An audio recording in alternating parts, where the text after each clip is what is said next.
Bonjour à tous et bienvenue dans cette vidéo qui va répondre à une question.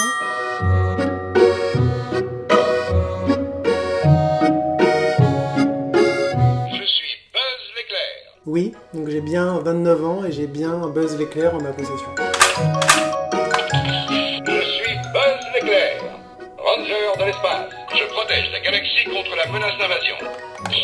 Mon nom c'est Pierre Alain, je fais des vidéos éducatives et divertissantes. Je publie une nouvelle vidéo chaque samedi dans laquelle j'essaie de répondre à une question. N'hésitez surtout pas à me donner votre avis dans les commentaires et à vous abonner si vous voulez avoir cette opportunité de réfléchir chaque semaine avec moi à un nouveau sujet. Allez, c'est parti pour cette vidéo.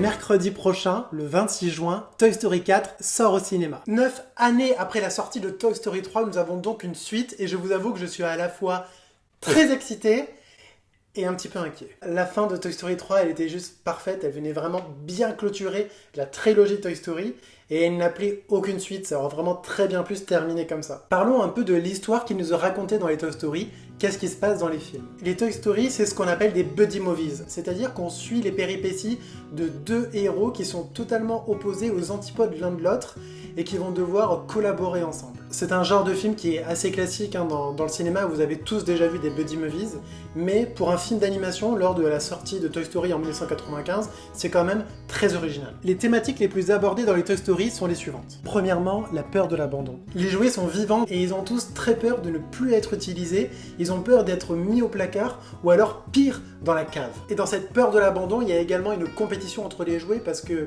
les jouets les plus traditionnels comme Woody, ils ont peur de se faire remplacer par les nouveaux jouets les plus récents avec plein de fonctionnalités comme Buzz. Mais l'ennemi le plus important pour les jouets, c'est le fait que Andy, qui est un enfant dans le premier Toy Story, eh bien un jour il va devenir adulte et un jour, eh bien il risque de se débarrasser de ses jouets. Et deuxièmement, l'amitié bien sûr. La chanson principale, le thème principal des Toy Story, il s'intitule « Je suis ton ami ». Et l'amitié c'est vraiment un des principaux thèmes de Toy Story. Il y a une amitié, une solidarité à la fois entre les jouets qui peuplent la chambre d'Andy, mais également entre les jouets et Andy, qui sont tous vraiment, qui ressentent une amitié très forte envers Andy. Le premier Toy Story est sorti en 1995 et va se concentrer sur l'arrivée de Buzz, le nouveau jouet intergalactique qui va ravir à Woody la place de jouet préféré dans le cœur d'Andy. Le film a subi plusieurs remaniements, que ce soit sur les personnages ou sur l'histoire. Une des difficultés, c'est que certains jouets dans les films sont issus de vraies licences, comme par exemple Barbie ou Monsieur Patate. Et Pixar, dans ce cas, il devait avoir l'accord des sociétés Mattel et Hasbro pour chaque situation, chaque mise en scène qui incluait ces jouets à licence, ce qui évidemment a complexifié et a ralenti considérablement tout le processus de création de l'histoire. Un des remaniements les plus significatifs et les plus connus, ça concerne le personnage de Woody. Dans les premières versions du premier Toy Story, Woody était un personnage qui était vraiment insupportable et en fait Disney, lorsqu'il a vu ce premier visionnage avec ce Woody, a vraiment décidé que les scènes devaient être remaniées et refaites parce que personne ne pourrait s'identifier à Woody et aucun enfant ne pourrait aimer ce jouet. Il a donc été décidé de modifier plusieurs scènes de Woody, et notamment, vous savez, la scène où Buzz tombe de la fenêtre de la chambre d'Andy. Dans la version finale qui est véritablement sortie, Woody fait tomber accidentellement Buzz par le biais d'une lampe. Mais dans la version initiale, Woody il poussait volontairement Buzz pour le faire tomber, ce qui était évidemment trop violent. Le deuxième Toy Story est sorti en 1999 et va se concentrer sur le kidnapping de Woody par un collectionneur. Woody réalise alors qu'il a un jouet d'une grande valeur et que certaines personnes peuvent vraiment s'intéresser à lui,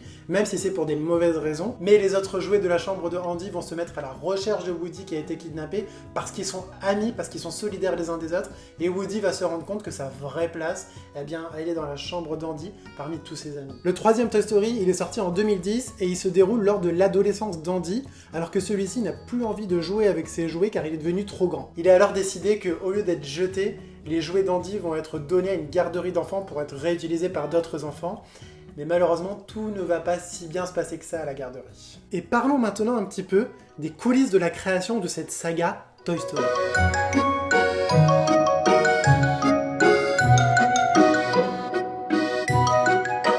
Le premier Toy Story est sorti en 1995 et c'est le premier long métrage des studios d'animation Pixar. C'est même le premier film réalisé entièrement en images de synthèse en 3D. Et il a reçu un accueil critique dithyrambique à la fois pour sa technique, mais également pour son histoire et ses personnages. Pixar, à l'origine, en 1979, c'était un département de la société de production de films Lucasfilm. Puis, en 1986, Steve Jobs, qui à l'époque avait été licencié d'Apple, va décider de racheter Pixar pour 5 millions de dollars. Et à ce moment-là, Pixar devient une entreprise de matériel informatique, un peu comme Apple finalement, et cette entreprise va vendre un super ordinateur qui s'appelle le Pixar Computer System. C'était un ordinateur qui était spécialisé dans la réalisation d'images de synthèse et qui du coup était très intéressant pour le secteur médical, mais également pour Disney. Oui, parce que Disney, à cette époque-là, pour créer leurs dessins animés, ils en sont encore à la méthode de je dessine une page, 24 pages par seconde, et du coup, je dois dessiner toutes ces pages-là pour créer l'illusion du mouvement pendant un film de plus d'1 heure. Et donc, du coup, ils sont en recherche active d'avoir une méthode plus rapide, moins laborieuse, plus efficace, pour faire leur dessin animé sans avoir à dessiner toutes ces pages. Tiens, je ferais bien un épisode un jour sur comment on crée les dessins animés et comment ça a évolué au fur et à mesure du temps. Malheureusement, cet ordinateur ne se vend pas très bien et Pixar se retrouve en difficulté financière. Et c'est alors que Disney, qui était un des principaux clients de Pixar, va décider de confier l'animation d'un nouveau film qui doit sortir pour les fêtes de fin d'année 1995 et qui va s'appeler Toy Story. En fait, il est très probable qu'à ce moment-là, Disney a sauvé Pixar de la faillite. Le film est un immense succès et c'est le début d'une longue collaboration entre Pixar et Disney. Et la collaboration, elle fonctionne ainsi. Pixar y gère la réalisation et l'animation du film et Disney va gérer le marketing et la distribution du film. Puis, en 2006, Pixar est finalement racheté par Disney après donc une longue collaboration de plusieurs années. Toy Story 1 et 2 sont réalisés par John Lasseter. John Lasseter, c'était le directeur artistique de Pixar, et quand Pixar a été racheté par Disney, il est même devenu le directeur vraiment créatif de Pixar et Disney. John Lasseter, il a donné un nouveau souffle aux productions Disney, notamment en prenant des décisions stratégiques telles que arrêter de faire des suites aux classiques Disney qui souvent étaient des suites de qualité qui étaient assez moyennes, assez discutables. Et c'est lui qui était présent quand vraiment des gros succès tels que Réponse, la Reine des Neiges ont été sortis par les studios Disney. Mais en 2017, à la suite de l'affaire Harvey Weinstein, John Lasseter est accusé d'avoir eu des comportements déplacés et cela lui vaudra le départ de Disney et de Pixar en 2018. Toy Story 3 est réalisé par Lee Unkrich. Alors Lee, il avait travaillé et collaboré avec John Lasseter pour les 2 premiers Toy Story, puis pour la première fois, il a été seul aux commandes pour la réalisation de Toy Story 3. Et c'est lui aussi qui réalisera Coco, qui est sorti en 2017 et qui a été un énorme succès. Mais après 25 années chez Pixar, Lee Unkrich a annoncé en début d'année 2019 qu'il quittait le studio d'animation. Toy Story 4 est réalisé par Josh Crowley. Alors Josh Crowley, il a réalisé différents courts-métrages pour Pixar, et il a été scénariste aussi sur Vice Versa, mais Toy Story 4, ce sera son premier long métrage d'animation en tant que réalisateur chez Pixar. En conclusion, je pense qu'on peut dire sans problème que Toy Story a été vraiment un tournant dans l'histoire des films d'animation, et notamment le premier Toy Story. Mais c'était également une saga qui a marqué vraiment tous les esprits et qui restera dans la mémoire collective. J'espère vraiment que ce 4e volet sera à la hauteur